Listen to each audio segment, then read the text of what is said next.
set it That like a night, shield, I drove to see her fragile and father, thin. Mr. Harris. You raised A my tough, rent to 6 old-school hours, man who adored his $800 daughter, without blinking. but also I reminded valued her calmly, honesty. why should Sir, I treat I you said, my differently? voice shaking, Her I think silence on the line Sophia was is answer cheating enough. on me. Then came His my face parents. hardened. My My mother daughter called would her never- voice brittle and He cold. stopped, looked at You've me. humiliated your Why do sister. you think Do so? you?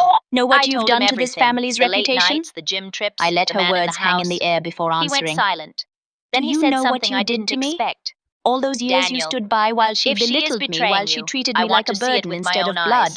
You We'll didn't catch care her about together. reputation. Then you cared about appearances. 3. And now The the plan. appearance is simply the truth. We set it She up hung the up next on night. me, I but told I didn't Sophie cry. I'd be working late. I didn't crumble But the way instead I I would parked have down the years street. ago. Mr. Instead, Harris I waited leaned at my into the rhythm house. of my At new 9 life. p.m. sharp, I Sophia managed pulled my in. tenants with A few care. minutes later, I another car reinvested, parked outside. upgraded the A man building, got out, painted tall, the halls muscular, in warm grinning. colors that They both reminded went me of inside. Grandma's Straight touch. upstairs. And when Mr. neighbors Harris stopped texted me to me. thank me for They're fixing here, things upstairs Victoria had bedroom. neglected, My heart I felt pounded. pride swelling. Rage burned my inside chest. me. This was One it. evening, as I was locking up the lobby, I Part saw 4. Victoria standing on the sidewalk, her arms confrontation. crossed, her face I pale under the unlocked the door streetlight. She didn't say quietly. anything at Mr. first, just Harris looked at stood me in the like she was hallway, searching for the face sister who pale, used to fists shrink when she clenched. raised her We voice. walked upstairs together. Finally, she With every whispered, step, the sounds "You've grew changed." clearer. Her I met laughter, her gaze without his flinching. whispers, the "No, bed Victoria, creaking. I've just stopped Mr. letting Harris you looked at control me, the story." fury in his eyes. She blinked as though "Open the words it," he pierced her said. deeper than I anger kicked the ever bedroom could. door She open, opened her mouth and there to she argue, to was, fight, but nothing my came wife, out. She naked turned in and bed walked with away, another man. her heels Her clicking face against went white. the pavement, She fading screamed, into the night. Daniel, what are I you stood doing there for here? a long moment, I breathing in the snarled, quiet. What am I doing For the here? first This time is in my years, I house, my felt bed. free. Not just The from her, man but from the scrambled, weight of grabbing his Needing her hands. approval. Mr. Harris My stepped life was forward. mine, His now voice built was brick like by thunder. brick, deed by deed, Sophia, choice by choice, you and are that my freedom daughter, was worth more and than you any revenge. It disgust was me. justice, and it was mine. Part If 5. this story touched you, The I hope you breakdown. take this with you. Sophia You are not burst into defined by tears, the covering voices that herself with a sheet. underestimate you. It's You are not not what it bound looks to like. the roles I others laughed force on bitterly. you. Not what it Sometimes the looks like. greatest Should I power get you you'll a ever mirror? claim is the man courage tried to to speak. own your story. Look, bro, I and to didn't know stand she was tall in it married. no matter who I tries cut to him cut you off. down. You knew. If you felt You something in my both journey, knew. please Mr. like this Harris video, pointed at him. share it with Get someone out, who needs to now, hear it, before I and break every bone subscribe in for your more body. stories of The man resilience, bolted, half betrayal, dressed, and down the quiet stairs. The victories. front door And slammed. please leave your Now it story